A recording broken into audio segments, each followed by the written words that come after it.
कराची की दिलकश और कदीम इमारतों में एक नाम फरियर हॉल का भी है, जिसे सबने बाहर से तो देखा है, जिसके अंदर छुपा है बेमिसाल फनकार सादक़ैन का शाहकार, जो सिर्फ खूबसूरत नहीं बल्कि एक अधूरी कहानी भी है।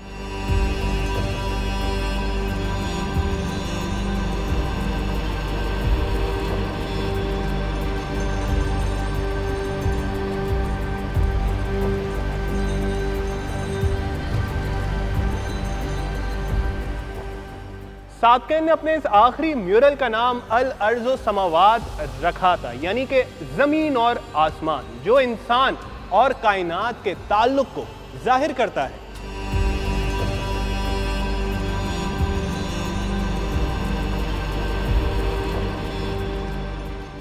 सादक़ैन के ज़िंदगी के आखिरी आयाम फरियर हॉल में इसी पेंटिंग के साथ गुजरे। वो 1.5 साल तक इसको बनाते रहे, दिनों रात इस पर काम करते रहे, मगर ज़िंदगी ने मौका नहीं दिया। 10 फरवरी 1987 को इनका इंतकाल हो गया और ये जो ब्लू पोर्शन आप देख रहे हैं ये मुकम्मल ना हो सका। इसको देखकर एक अजीब सी उदासी भी पैदा हो जाती है कि काश ये भी मुकम्मल हो जाता।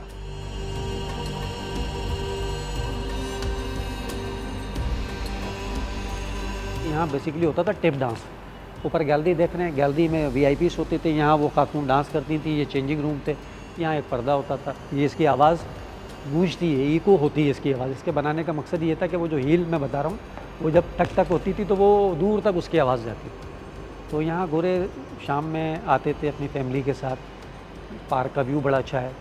उनके जाने के बाद फिर ये म्यूज़ियम भी रहा, टाउन हॉल भी रहा और सादक़ैन साहब भी रहे। यहाँ पर मुख्तलिफ एक्टिविटीज़ होती रहीं। कायनात के अंदर अच्छे बुरे लोग सारी चीज़ें हैं, जैसे हम तसव्वुर करते हैं शैतान के मुतालिक, शैतान का भी कॉन्सेप्ट है इसमें। हम तसव्वुर करते हैं रूहानियत के हवाले से कैलीग्राफी भी इसमें लिखी हुई है। हम तसव्वुर करते हैं कि जी वो ज़मीन और आसमान अल्लाह पाक ने बनाई है, उसका भी इसमें कॉन्सेप्ट है। तो इस तरह की बहुत सारी चीज़ें जो एब्स्ट्रैक्ट आर्ट के अंदर जो है वो इस बात को बता रही हैं कि जी ये पूरी एक कायनात है और इसके अंदर जिन्नात का, रूहों का, फरिश्तों का, सब का कॉन्सेप्ट है। वो आप देखें ऊपर आसमान से फरिश्ते उतर रहे हैं, जिनके हाथों की जगह पर बने हुए वो फरिश्ते हैं। वो कॉन्सेप्ट इस तरह का है कि वो आसमान से वही लेकर आ रहा है। अब तो ये सारी चीज़ें कोई मतलब आम आदमी नहीं कर सकता। ज़मीन के नीचे जो अल्लाह पाक ने हमारे लिए मादिनियात रखी है, देख रहे हैं वो एक लाइन जा रही है, लाइन के नीचे का मकसद ये कि ज़मीन के नीचे, कि ज़मीन के नीचे क्या कुछ है, तो वो इस तरह का है। और दूसरा ये जो खातून का आप जिक्र कर रहे हैं, ये दिन और रात का कॉन्सेप्ट है। इसमें एक तरफ ये भी है कि जिन लोगों ने इस्लाम कबूल किया उनके साथ क्या मामलात रहे और जिन लोगों ने नहीं कबूल किया उनके साथ क्या रहा। तो इस तरह की एक पूरी हिस्ट्री है कुरान की। ये लिखा हुआ है ला इलाहा इल्लल्लाह मोहम्मद रसूलुल्लाह एब्स्ट्रैक्ट आर्ट में। हम जैसे धूप में खड़े होते हैं, साया नज़र आता है, इसी तरह उसका रिफ्लेक्ट है कि वो उसके नीचे उसका अक्स नज़र आ रहा है आपको। वाइट में सीधा लिखा हुआ है और रेड में जो है वो उसका अक्स है। सादक़ैन जो है बेसिकली जैसे कि हम उनके बारे में पढ़ते हैं कि वो बहुत वेस्टर्न थे, ऐसा नहीं था। सादक़ैन जो थे वो अल्लामा इकबाल से बहुत ज़्यादा इम्प्रेस थे और उनके अशार और उनकी चीज़ों को वो बड़े गौर से देखते थे। उन्होंने अल्लामा इकबाल को बहुत अच्छी तरीके से पढ़ा हुआ था, इसीलिए उन्होंने जो अपने म्यूरल में ये जो नूर समावाते वाला जो बयान किया, ये सारा उनका रिलीजियस का अपने अंदर का वो था, जो आर्ट था जो उन्होंने वहाँ पोर्ट्रे किया। बाकी सादक़ैन के हवाले से मैं ये कहूँगा कि सादक़ैन एक बहुत बड़े आर्टिस्ट है। गवर्नमेंट ऑफ पाकिस्तान ने उन्हें तमगा इम्तियाज़ भी दिया। दूसरा है कि जिस दौर में वो यहाँ पेंटिंग कर रहे थे उस वक्त फ्रांस आप कह सकते हैं कि बड़ा हब होता था आर्टिस्टों का। उस दौर में फ्रांस की गवर्नमेंट ने उन्हें ऑफ़र की कि आप यहाँ हमारे साथ आके काम करें, लेकिन उन्होंने उसको इनकार किया। उन्होंने कहा कि मैं अपने पाकिस्तान के लिए काम करूँगा। लोग लड़ रहे हैं आपस में, उनके हाथ में नेज़े तलवारें। उन लोगों ने इस्लाम कबूल नहीं किया। आसमान से फरिश्ता आया, उसके सीने पे लिखा हुआ अमन, उसके सर पे फाख्ता बैठी हुई है, वो अमन का पैगाम लेकर आया। यहाँ एक कॉन्सेप्ट है कि यहाँ एक फरिश्ता, उसके सीने पे लिखा हुआ है नूर, उसके हाथ में चाबी है, उसने कुछ शैतानों को लॉक किया हुआ। जैसे हम कहते हैं रमज़ान आते हैं शैतान लॉक हो जाते हैं, शैतान का कॉन्सेप्ट ये कि उसके सीने पर लिखा हुआ जुल्म करने वाला। आँखें आप पूछ रहे हैं, वो आँखों का मकसद ये कि मैं हूँ और देख रहा हूँ कायनात।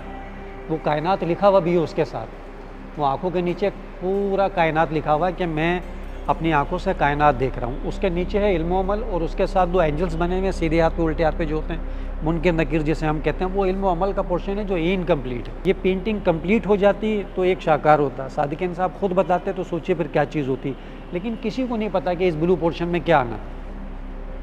इसका कोई स्केच, कोई ड्राइंग, कुछ नहीं था। ये वो अपने जहन से बना रहे थे।